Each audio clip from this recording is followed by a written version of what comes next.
में नहीं पढ़ाया जाता। अमीर लोगों ने इंटेलेक्चुअल्स को किस तरह हराया। एक बार अमीरों से वसूलों का कानून पास हुआ तो गवर्नमेंट की तिजोरी में पैसा आने लगा। पहले तो वो लोग इस बात से खुश हुए कि पैसा गवर्नमेंट एम्प्लॉयज और अमीरों को दिया जाने लगा। गवर्नमेंट एम्प्लॉयज के पास ये पैसा जॉब और पेंशन के रूप में आ गया। अमीरों के पास ये पैसा उनकी फैक्ट्रियों के जरिए मिले गवर्नमेंट कॉन्ट्रैक्ट से आया। गवर्नमेंट के पास ढेर सारे पैसे थे और उस पैसे को ठीक से मैनेज नहीं किया जा रहा था। दूसरे शब्दों में, अगर आप एक गवर्नमेंट एम्प्लॉय हैं और अगर किसी एक साल गवर्नमेंट ने आपको कुछ पैसे दिए हैं काम करवाने के लिए, लेट्स से कि आप एक सिविल इंजीनियर हैं और आपको एक बिल्डिंग बनाने के लिए 10 करोड़ रुपए दिए गए। अगर आप इन पैसों को पूरा खर्च नहीं कर पाते हैं तो अगली बार आपके डिपार्टमेंट को कम पैसे दिए जाएंगे। इसीलिए एक गवर्नमेंट एम्प्लॉय हमेशा कोशिश करेगा कि वो सारा पैसा खर्च करे, बेशक उतने पैसों की असली में जरूरत भी ना हो। दूसरी तरफ बिजनेस में पैसे बचाने के लिए इनाम मिलता है और ऐसा करने पर आपको काबिल माना जाता है। जब बढ़ते हुए गवर्नमेंट खर्चों का यह साइकिल चलता रहा तो पैसे की मांग बढ़ी और अमीरों से टैक्स वसूलों के विचार में अब कम अमीर लोगों को भी शामिल कर लिया गया और इस तरह गवर्नमेंट इतनी नीचे आ गई कि वे गरीब और मिडिल क्लास लोग भी टैक्स के दायरे में आ गए जिन्होंने इसके लिए वोट दिए थे। सच्चे कैपिटलिस्ट यानी कि पूंजीपतियों ने बचने का तरीका खोजने के लिए अपनी पैसे की समझ का इस्तेमाल किया। वे कॉरपोरेशन की सुरक्षा में चले गए, यानी कि वो प्राइवेट लिमिटेड कंपनीज खोलने लग गए जिसके लिए टैक्स रूल्स अलग थे। कॉरपोरेशन अमीर लोगों को सुरक्षा देता है पर कई लोग जिन्होंने कभी कॉरपोरेशन नहीं बनाया ये नहीं जानते कि कॉरपोरेशन जैसी भी कोई चीज होती है। मैक्सिमम लोग कंपनीज यानी कॉरपोरेशन को बड़ी बिल्डिंग समझते हैं, लेकिन यह सिर्फ फाइल का एक फोल्डर होता है जिसमें कुछ लीगल डॉक्यूमेंट होते हैं और जो स्टेट गवर्नमेंट की एजेंसी में रजिस्टर होकर किसी वकील के ऑफिस में रखा होता है। ये कोई बड़ी बिल्डिंग नहीं होती जिसके बाहर कॉरपोरेशन का नाम लिखा होता है। ये कोई फैक्ट्री या लोगों का ग्रुप भी नहीं होता। कॉरपोरेशन सिर्फ एक लीगल डॉक्यूमेंट है जो एक ऐसी लीगल बॉडी बना देता है जिसकी कोई आत्मा नहीं होती। अमीरों के एसेट एक बार फिर से सेफ हो गए। एक बार फिर कॉरपोरेशन का इस्तेमाल करना पॉपुलर हो गया। ये परमानेंट इनकम टैक्स लॉ के पास होने के बाद हुआ, क्योंकि कॉरपोरेशन के लिए इनकम टैक्स का रेट पर्सनल इनकम टैक्स के रेट से कम था। इसके अलावा जैसा पहले बताया जा चुका है, कॉरपोरेशन द्वारा कुछ खर्च टैक्स चुकाने से पहले किए जा सकते हैं। अमीरों और गरीबों के बीच की लड़ाई सदियों से चली आ रही है। अमीरों से वसूलों का नारा लगाने वाली भीड़ अमीरों के हमेशा खिलाफ रही है। ये लड़ाई तब छिड़ती है जब लॉ बनते हैं और ये लड़ाई अनंत काल तक चलती रहेगी। प्रॉब्लम यह है कि जो लोग हारते हैं उनमें समझ की कमी है।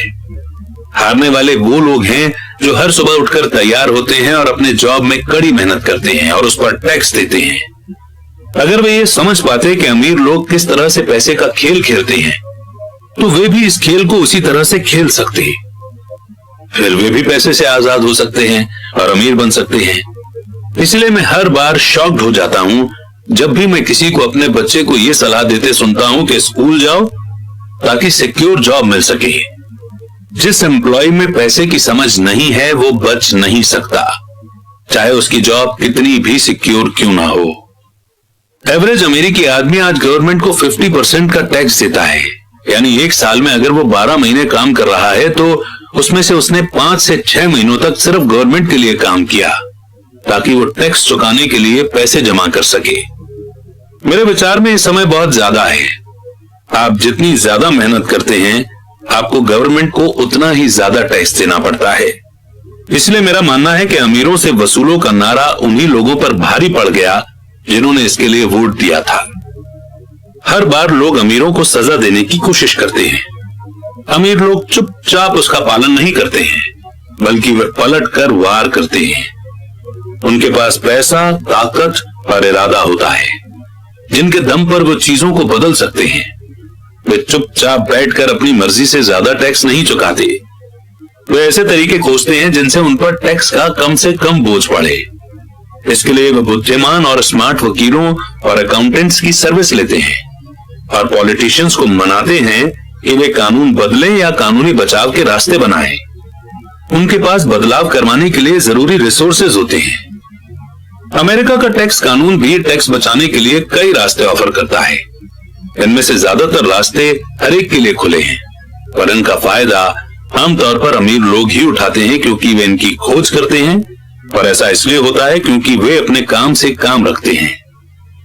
एग्जाम्पल के तौर पर पॉपुलर शब्द 1031 इंटरनेशनल रेवेन्यू कोड के आर्टिकल 1031 का छोटा रूप है, यानी कि एक्रोनिम, जिसे यूज करके कोई भी अमेरिकन जब प्रॉपर्टी बेचता है तो वो उस कमाए गए पैसों से अगर दूसरी प्रॉपर्टी खरीद लेता है तो उसे टैक्स नहीं देना पड़ेगा।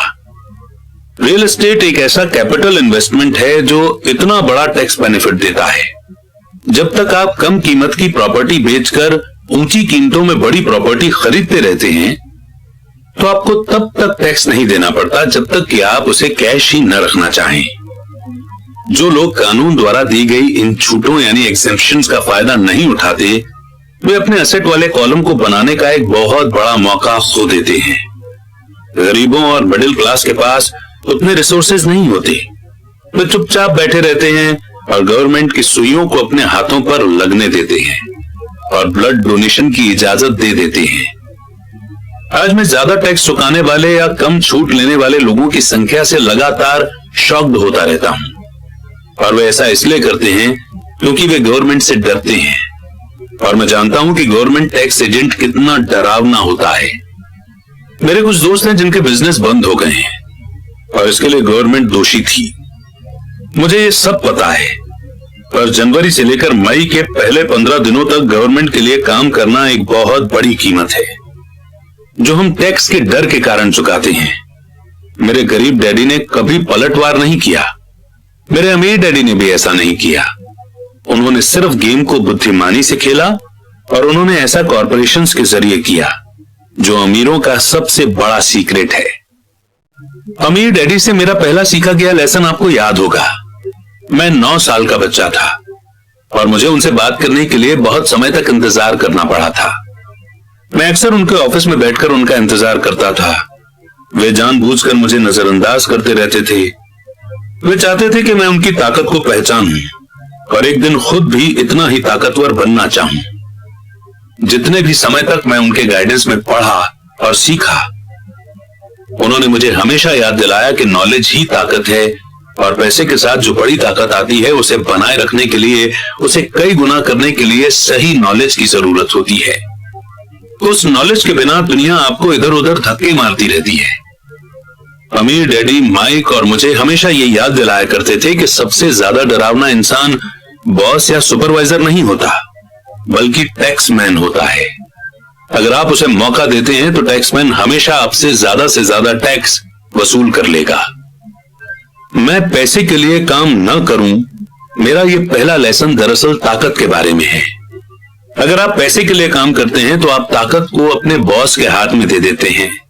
अगर आपका पैसा आपके लिए काम करता है तो आप ताकत को अपने पास रखते हैं और उसे काबू में रखते हैं। एक बार हमें हमारे लिए काम करने वाले पैसे की ताकत का ज्ञान हो जाए, फिर हमें पैसे के लिहाज से स्मार्ट हो जाना चाहिए और हमें डराने वाले लोगों से डील करने के रास्ते ढूंढ लेने चाहिए। इसके लिए आपके पास कानून की समझ होनी चाहिए और इस बात की भी कि सिस्टम कैसे काम करता है। अगर आपके पास नॉलेज नहीं है तो आपको आसानी से डराया जा सकता है। अगर आप जानते हैं कि आप क्या बात कर रहे हैं तो आपके पास बचने का मौका होता है। इसीलिए अमीर डैडी स्मार्ट टैक्स अकाउंटेंट्स और वकीलों को इतनी ज्यादा सैलरी देते थे। वकीलों को सैलरी देना गवर्नमेंट को टैक्स देने से सस्ता था। मेरे लिए उनका बेस्ट लेसन था स्मार्ट बनो, ताकि तुम्हें इधर उधर धक्के न दिए जा सके, और मैंने जिंदगी भर इसे अपनाया है। वे कानून जानते थे क्योंकि वे कानून का सम्मान करते थे। वे कानून जानते थे क्योंकि कानून के बारे में न जानना बहुत महंगा साबित हो सकता है। अगर आप जानते हैं कि आप सही हैं तो आप किसी से भी उलझने से डरेंगे नहीं, चाहे आपका मुकाबला रॉबिनहुड और उसके गिरोह से ही क्यों ना हो। मेरे पढ़े लिखे डैडी मुझे हमेशा एनकरेज करते थे कि मैं किसी अच्छे कॉर्पोरेशन में बढ़िया सी जॉब खोजूं। वे मुझे हमेशा उन अच्छाइयों के बारे में बताते थे जो कॉर्पोरेट सीढ़ी पर चढ़ने से हासिल की जा सकती है। वे ये नहीं समझ पाते थे कि कॉर्पोरेट एम्प्लॉयर से मिलने वाली सैलरी के चेक पर पूरी तरह डिपेंडेंट रहने से मैं उस कॉर्पोरेशन के लिए एक दूध देने वाली गाय बन जाता। जब मैंने अपने अमीर डैडी को अपने डैडी की सलाह बताई तो वे सिर्फ हंसे। उन्होंने सिर्फ यही कहा कि कॉर्पोरेट की सीढ़ी क्यों चढ़ना, पूरी सीढ़ी का ही मालिक क्यों न बना जाए।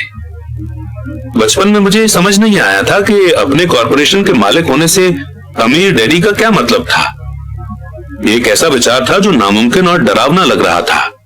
हालांकि मैं इस विचार से एक्साइटेड था, पर मेरी कम उम्र में मैं इस संभावना पर सोच ही नहीं पा रहा था कि बड़े लोग किसी दिन मेरी कंपनी में काम करेंगे। मुद्दे की बात यह है कि अगर अमीर डैडी नहीं होते तो मैं अपने पढ़े लिखे डैडी की सलाह को फॉलो कर रहा होता। मेरे अमीर डैडी के बार बार याद दिलाने के कारण ही मेरे अपने कॉर्पोरेशन का आइडिया जिंदा रहा और ये मुझे एक अलग रास्ते पर चलाता रहा।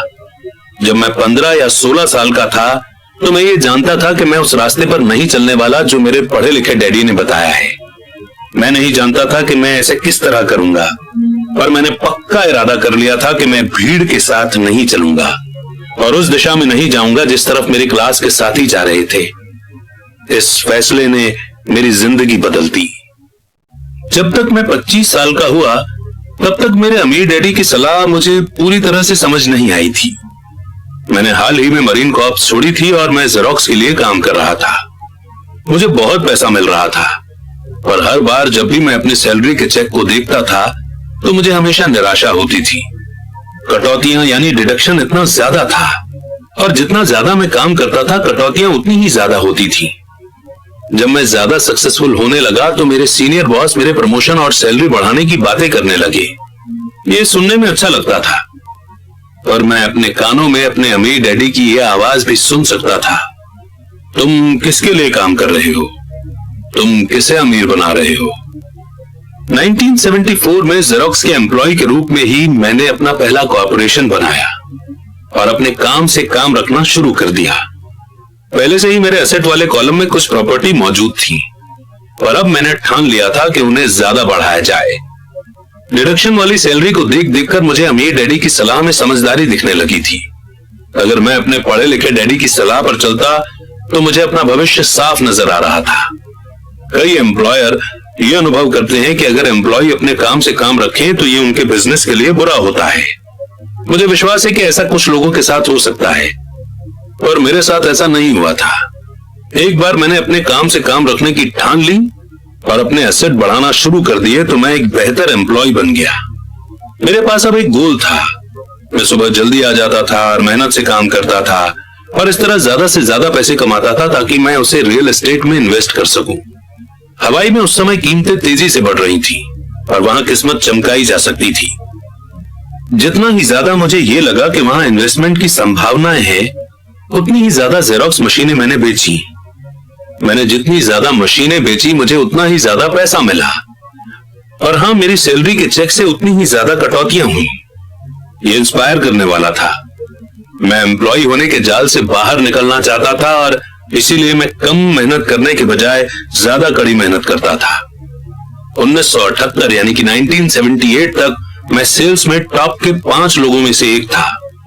मैं रैट रेस से बहुत जल्दी बाहर निकलने के लिए बेताब था। 3 साल से भी कम समय में मैं जेरोक्स की तुलना में अपने छोटे से कॉर्पोरेशन से कहीं ज्यादा कमा रहा था, जबकि मेरा कॉर्पोरेशन रियल एस्टेट में इन्वेस्ट करने वाली कंपनी थी और वो पैसा जो मैं अपने कॉर्पोरेशन में अपने एसेट वाले कॉलम में बना रहा था, वो पैसा मेरे लिए काम कर रहा था। मुझे कॉपियर बेचने के लिए दरवाजे खटखटाने की जरूरत नहीं थी। अमीर डैडी की सलाह में मुझे ज्यादा समझदारी दिख रही थी।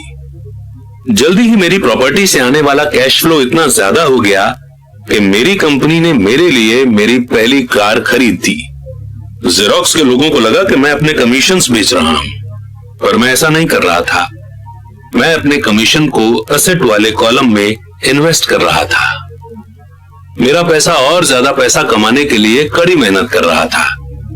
मेरे एसेट वाले कॉलम का हर 10 रुपए का नोट एक बढ़िया एम्प्लॉय था, जिसकी कड़ी मेहनत के कारण और ज्यादा एम्प्लॉय तैयार होते थे और वो सब मिलकर अपने बॉस को एक नई कार तोहफे के रूप में दे देते थे, और वो भी टैक्स चुकाने के पहले।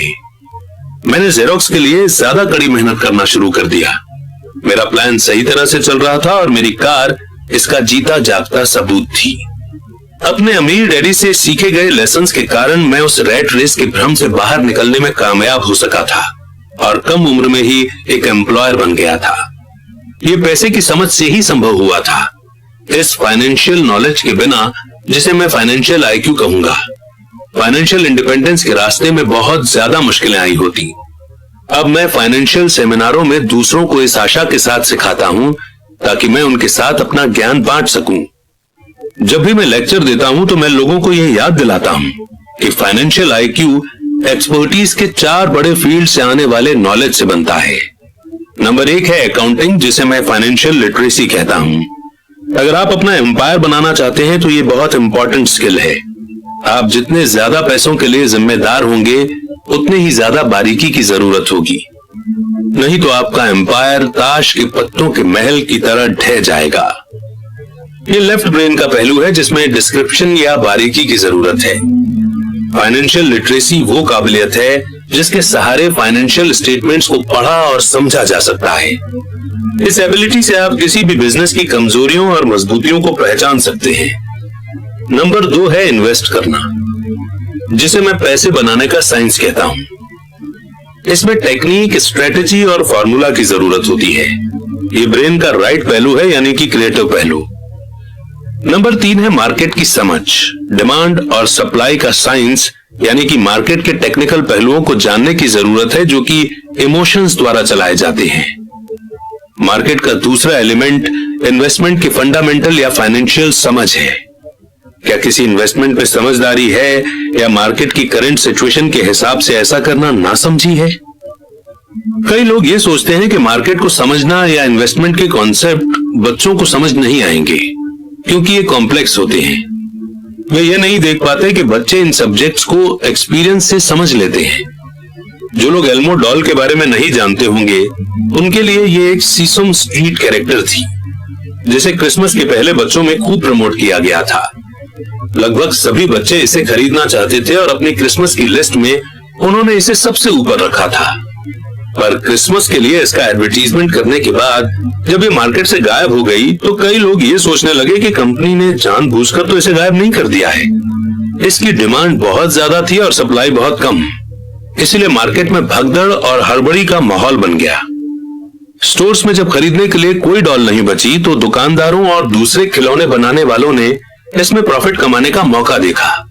जिन्हें डॉल नहीं मिल पाई थी वे बेचारे मम्मी डैडी क्रिसमस के लिए कोई दूसरा खिलौना खरीदने के लिए मजबूर हो गए। टिकल मी एल्मो डॉल की जबरदस्त पॉपुलैरिटी मेरी समझ में नहीं आई, पर यह डिमांड और सप्लाई के इकोनॉमिक्स का बढ़िया एग्जाम्पल है। यही बात स्टॉक, बॉन्ड, रियल एस्टेट और बेसबॉल कार्ड मार्केट पर भी अप्लाई होती है। नंबर 4 है कानून के तौर तरीकों की नॉलेज। पर अकाउंटिंग, इन्वेस्टिंग और मार्केट की टेक्निकल स्किल्स के सहारे कॉर्पोरेशन का इस्तेमाल जबरदस्त ग्रोथ दे सकता है। कोई भी आदमी जिसे कॉर्पोरेशन द्वारा दिए जाने वाले टैक्स बेनिफिट्स और सुरक्षा की नॉलेज हो वो बहुत ज्यादा तेजी से तरक्की कर सकता है और अमीर बन सकता है, जो किसी एम्प्लॉय या छोटे बिजनेस के मालिक के लिए संभव नहीं है। इसमें उतना ही फर्क है जितना पैदल चलने वाले और उड़ने वालों में होता है। ये फर्क बहुत ज्यादा हो जाता है जब हम इसे लॉन्ग टर्म असेट के कॉन्टेक्स्ट के रूप में देखते हैं। Number 1 tax benefit. एक कॉर्पोरेशन कई ऐसी चीजें कर सकता है जो एक आदमी नहीं कर सकता, जैसे कि ये टैक्स देने के पहले खर्च कर सकता है। ये एक्सपर्टीज का एक ऐसा फील्ड है जो बहुत एक्साइटिंग है, पर इसमें अंदर तक घुसना तब तक जरूरी नहीं है जब तक कि आपका बिजनेस या एसेट बहुत बड़ा ना हो। एम्प्लॉय कमाते हैं और टैक्स चुकाते हैं और फिर जो बचता है उससे अपना खर्च चलाते हैं। एक कॉर्पोरेशन कमाता है, जितना खर्च कर सकता है करता है और फिर बची हुई रकम पर टैक्स चुकाता है। ये अमीरों द्वारा इस्तेमाल किया जाने वाला सबसे बड़ा कानूनी बचाव का रास्ता है। इन्हें बनाना आसान है और बहुत ज्यादा महंगा नहीं है, बशर्ते कि आपके पास अपने खुद के इन्वेस्टमेंट हो जो अच्छा कैश फ्लो दे रहे हो। एग्जाम्पल के तौर पर अपने कॉर्पोरेशन का फायदा ये है कि अगर आपको घूमने जाने का मन है और आपको स्विट्जरलैंड घूमने जाना है तो स्विट्जरलैंड में लोग बोर्ड मीटिंग रख लेते हैं ताकि खर्चा कंपनी दे। कार का पेमेंट, इंश्योरेंस, रिपेयर वगैरह कंपनी खर्च में डाल दिए जाते हैं। हेल्थ क्लब की मेंबरशिप भी कंपनी खर्च है। ज्यादातर रेस्टोरेंट्स के डिनर भी पार्शियल